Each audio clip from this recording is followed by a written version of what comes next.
బుధవారం ఉదయం Nandyal indoor stadium ఆవరణలో యోగాంధ్ర అసోసియేషన్స్ ఆధ్వర్యంలో ప్రత్యేక యోగా సాధన కార్యక్రమం నిర్వహించారు.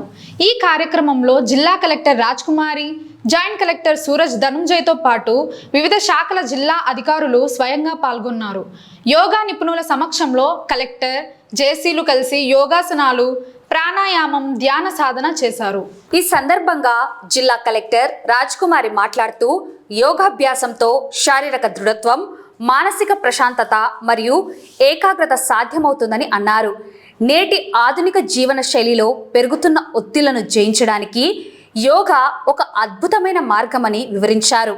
శరీరం, మనసు, ఆత్మల సమన్వయమే యోగా అని, ప్రతి ఒక్కరూ యోగాను తమ దినచర్యలో భాగం చేసుకోవాలని పిలుపునిచ్చారు. రాష్ట్ర ప్రభుత్వం ఈ యోగాంధ్ర కార్యక్రమాన్ని గ్రామ స్థాయి వరకు విస్తరిస్తోందని కలెక్టర్ తెలిపారు. జూన్ 21న జరిగే అంతర్జాతీయ యోగా దినోత్సవాన్ని పురస్కరించుకొని నంద్యాల జిల్లాలో ఇప్పటి వరకు రికార్డు స్థాయిలో 3.50 లక్షల మంది యోగాంధ్ర యాప్ మరియు పోర్టల్ ద్వారా తమ పేర్లను నమోదు చేసుకోవడం విశేషమన్నారు. జూన్ 21న జిల్లాలోని ప్రతి గ్రామం, వార్డు, మండల, నియోజకవర్గ కేంద్రాల్లో భారీ ఎత్తున యోగా వేడుకలు జరగనున్నాయని స్పష్టం చేశారు.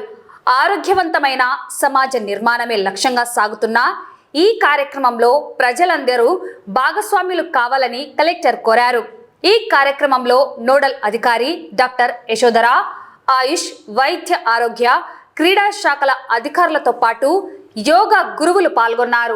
అందరికీ నమస్కారం. అంతర్జాతీయ యోగా దినోత్సవం సందర్భంగా మనం 14 రోజులు ఈ కార్యక్రమాన్ని రాష్ట్రమంతటా నిర్వహించుకుంటున్నాం. అందులో మన జిల్లాలో శ్రీశైల దేవస్థానం దగ్గర, అలాగే మహానంది దేవస్థానం దగ్గర యోగా నిర్వహించుకున్నాం. ఈరోజు మన జిల్లాలో యోగా అసోసియేషన్స్ అందరితో కలిపి యోగా కార్యక్రమాన్ని నిర్వహించవలసిందిగా రాష్ట్ర ప్రభుత్వ ఆదేశాల మేర మన నంద్యాల జిల్లాలో ఈ కార్యక్రమాన్ని నిర్వహించుకోవడం జరిగింది. ఇందులో మీరు చూశారు, యోగా సంస్థలు అన్నీ కూడా, జిల్లాలో ఉన్న యోగా సంస్థలు అందరూ కూడా పాల్గొన్నారు. వారందరికీ కూడా మన జిల్లా యంత్రాంగం తరపున పేరు పేరున అభినందనలు తెలియజేస్తూ ఉన్నాను. అలాగే 21వ తారీఖున మన జిల్లాలో ఇప్పటి వరకు 3,50,000 మంది వారంతట వారే మేము యోగా చేస్తాము అని చెప్పి యోగాంధ్రలో రిజిస్టర్ చేసుకోవడం జరిగింది. 21వ తారీఖున ప్రతి గ్రామం, ప్రతి ward, mandal head quarter, constituency head quarter, అలాగే మన జిల్లా కేంద్రంలో కూడా నిర్వహించబడుతుంది. కాబట్టి జిల్లాలో ఉన్న ప్రజలందరూ కూడా ఎవరెవరు ఉత్సాహం ఉందో వారందరూ కూడా రిజిస్టర్ చేసుకొని 21వ తేదీన ఆదివారం యోగాంధ్ర కార్యక్రమంలో పాల్గొనవలసిందిగా ప్రజలందరికీ కూడా విజ్ఞప్తి చేస్తూ ఉన్నాను. మన రాష్ట్ర ప్రభుత్వం, కేంద్ర ప్రభుత్వం ఆలోచన ఒక్కటే, ఆరోగ్యకరమైన, ఆనందకరమైన సమాజాన్ని చూడాలి అని.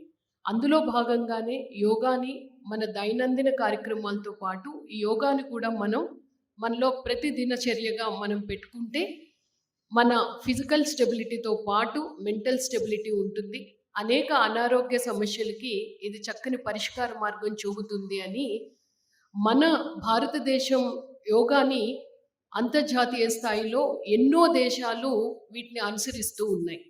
కాబట్టి ఈ ఆలోచన, ఈరోజు మనం ఇక్కడ యోగా ఏ విధంగా మనము చేశామో ఇది ప్రతిరోజు కూడా ప్రాక్టీస్ చేస్తే మరింత ఆరోగ్యవంతంగా ఉంటాము. అలాగే మన వర్క్లో కానీ, personal life or professional life ఎందులోనన్నా కూడా బ్యాలెన్సింగ్ అన్నది బాగా అలవాటుంది. కాబట్టి ప్రతి ఒక్కరూ కూడా యోగాని నిత్య ప్రాక్టీస్ చేయాలి అని చాలా చక్కగా డయాస్ పైన ఉన్న యోగా అసోసియేషన్స్ సంబంధించిన గురువులందరూ ఈరోజు వచ్చారు. వారికి సంబంధించిన రిసోర్స్ పర్సన్స్ అందరూ కూడా చాలా చక్కగా యోగా ఆసనాలు చేసి చూపించారు.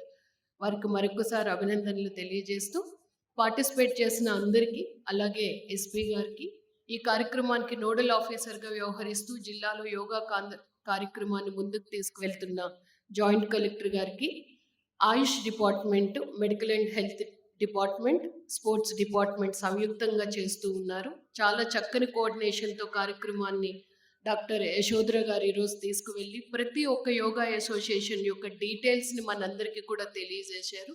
వారికి కూడా జిల్లా యంత్రాంగం తరపున అభినందనలు తెలియజేస్తూ ఉన్నాను. ఇప్పుడు మనకి చాలా యోగా ఆసన ఇక్కడ నుంచి స్టేజ్ నుంచి చూపించి నేర్పించడం జరిగింది. సో అవన్నీ యోగా ఆసనాన్ని మనం డైలీ చేస్తే అది ఖచ్చితంగా that will be very, very useful for us all. So this is what once again I would like to thank Madam for organizing this wonderful Yogandhra event.